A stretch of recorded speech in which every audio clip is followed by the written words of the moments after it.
సిద్దిపేట జిల్లా హుస్నాబాద్ అంబేద్కర్ చౌరస్తాలో తెలంగాణ పోరాట యోధురాలు చాకలి ఐలమ్మ 40వ వర్ధంతి కార్యక్రమాన్ని ప్రజా సంఘాల ఆధ్వర్యంలో ఘనంగా నిర్వహించారు.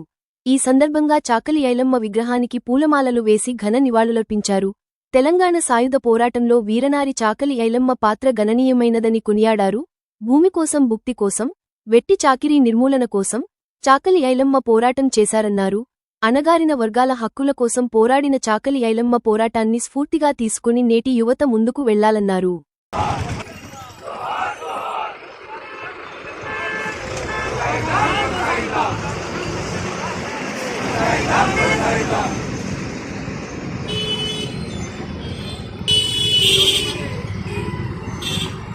తెలంగాణ సాయుధ పోరాటంలో మరి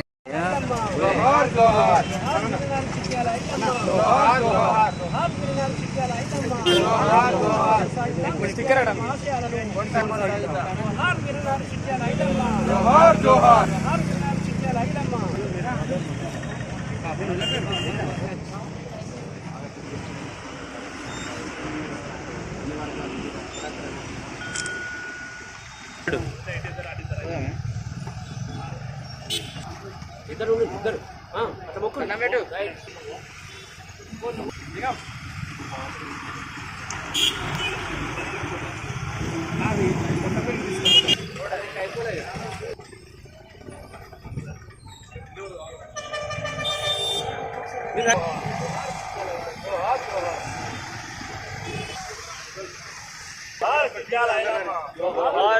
जोहार चिट्याल ऐलम्मा, जोहार चाकली ऐलम्मा,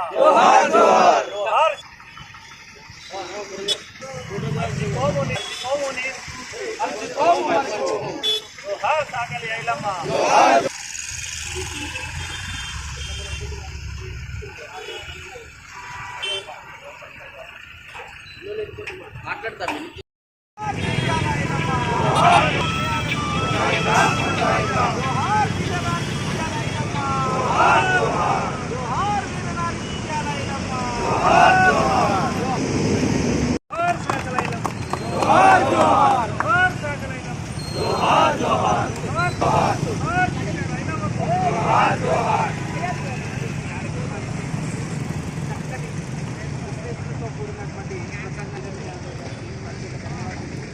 మరి అదేవిధంగా యువ సంఘానికి సంబంధించినటువంటి ప్రజలు కూడా చాలా మంది ఇక్కడ కూడా మరి రాజ సంఘాలకు సంబంధించినటువంటి పాలకుర్తి ప్రాంతానికి చెందినటువంటి రజక కులానికి సంబంధించినటువంటి చిట్యాల ఐలమ్మ గారి 40వ వర్ధంతి సందర్భంగా హుస్నాబాద్ పట్టణంలో మరి ప్రజా సంఘాల ఆధ్వర్యంలో, అదేవిధంగా జనజాగృతి కళా సమితి ఆధ్వర్యంలో, అలాగే మడేలేశ్వర కుల సంఘం ఆధ్వర్యంలో మరి ఇక్కడ జరుగుతున్నటువంటి వర్ధంతి కార్యక్రమంలో పాల్గొంటున్నారు. చాకలి ఐలమ్మ గారు ఆనాడు మరి భూస్వాముల పెత్తందారుల అరాచకాలకు వ్యతిరేకంగా పోరాటం చేసినటువంటి వీరనారీమణి.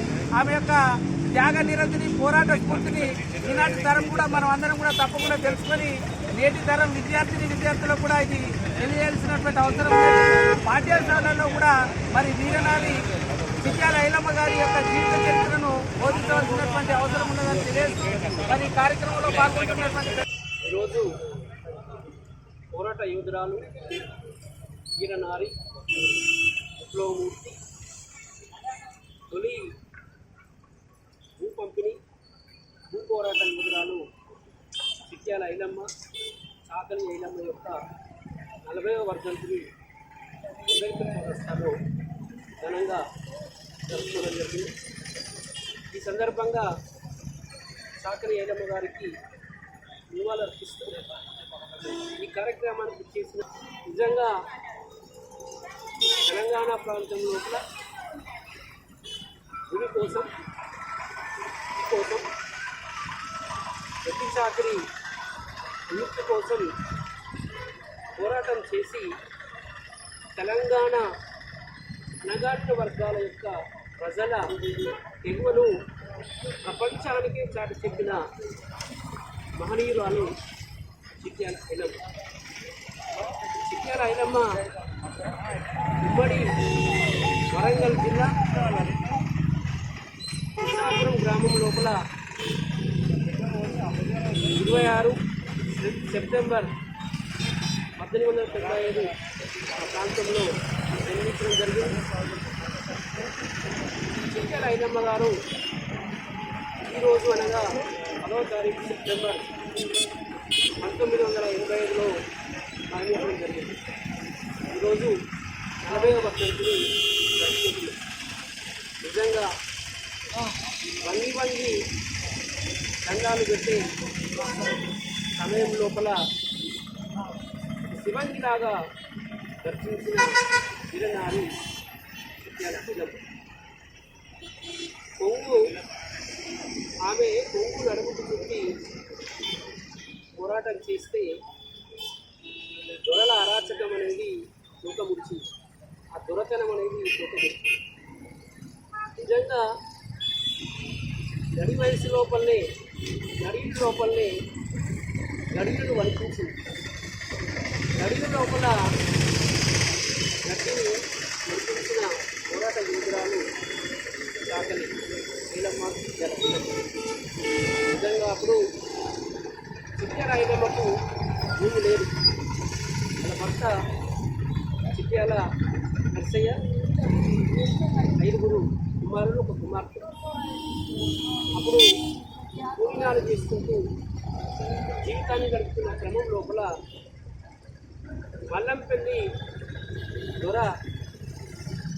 దొరసాని జయప్రద దగ్గర ఉన్న 40 ఎకరాల భూమిలో కొంత భూమిని పౌరుకు తీసుకొని పంట పండిస్తుంటే అక్కడ ఆ గ్రామం పక్కనే ఉన్న విష్ణు దేశ్ముఖ్, రాపాక రామచంద్రారెడ్డి అనే ఒక దేశ్ముఖ్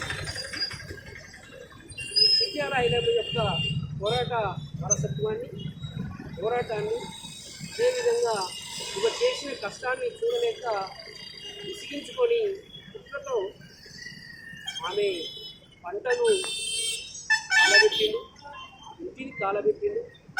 నువ్వు ఈ భూమిని పాలకు చేయొద్దని బెదిరించింది. ఆ పోరాట క్రమం లోపల ఆమె ఒంటరిగా ఉండకుండా ఆంధ్ర మహాసభలో మెంబర్గా చేసి రావి నారాయణ రెడ్డి, ఆరుట్ల రామచంద్రారెడ్డి, సకిలం యాదగిరి, అదేవిధంగా పున్నా లక్ష్మి బాపుల సహకారంతో పోరాటం చేశారు. ఆమె నడుస్తుంటే ఎంతోమంది మహిళలు, ఎంతోమంది అణగారిన వర్గాల ప్రజలు ఆ పోరాటంలో ఒక కడిలాగా పాల్గొన్న చైతన్యం అప్పుడు. ఆ క్రమం లోపల ఆమె పోరాటం చేస్తున్న క్రమం లోపల ఆమె భర్త, 2 కొడుకులు జైలుకు పంపించిన దొరలు, అదేవిధంగా ఒక బిడ్డ కొడుకు కూడా చనిపోవడం జరిగింది. ఈ రకంగా తన కుటుంబాన్ని వదులుకొని తన కుటుంబాన్ని ఆ పోరాటానికి త్యాగం చేసిన గొప్ప మహిళ మరి చాకలి ఐలమ్మ పోరాటమే తెలంగాణ రైతాంగ సైడ పోరాటానికి స్ఫూర్తినిచ్చి ఆ తెలంగాణ రైతాంగ సైడ పోరాటం తెలంగాణ ప్రాంతంలో విస్తరించి 4,000 మంది అమరులైన ఆ 4,000 మంది అమరుల రక్తం సాక్షిగా 10 లక్షల ఎకరాల భూమిని అప్పుడు పేద ప్రజలకు పంచడం జరిగింది. అదే క్రమంలో దొరకున్న 90 ఎకరాల భూమిని కూడా పేద ప్రజలకు పంచడం జరిగింది. ఇది నిజంగా ప్రపంచ చరిత్ర లోపల దిగ్గుంచదగ్గ మహత్తర తెలంగాణ రైతాంగ స్థాయిలో పోరాటానికి నాంది పలికింది చాకలి ఐలమ్మ. ఆనాడు బందగి పోరాట వారసత్వంలో భూమి లేకపోతే జిందగీ లేదని పోరాటం చేసిన మహిళ చాకలి ఐలమ్మ. భూమి నాదే, పండించిన పంట నాదే, దొరెవడు తీసుకపోయి దొరెవడు అని ధరించిన పోరాట యోధురాలు చాకలి ఐలమ్మ. చాకలి ఐలమ్మ పోరాట స్ఫూర్తిని నిజంగా మామిళ్ళ రాజా రమేష్ అనే గొప్ప రచయిత విప్లవమూర్తి చాకలి ఐలమ్మ అనే ఒక పుస్తకాన్ని కూడా రచించడం జరిగింది. అదేవిధంగా మన ఇప్పుడు ఉన్న తెలంగాణ ప్రజాప్రభుత్వం, కాంగ్రెస్ ప్రభుత్వం కూడా మరి కన్నడ విశ్వవిద్యాలయానికి చాకలి ఐలమ్మ పేరు పెట్టడం అభినందనీయం.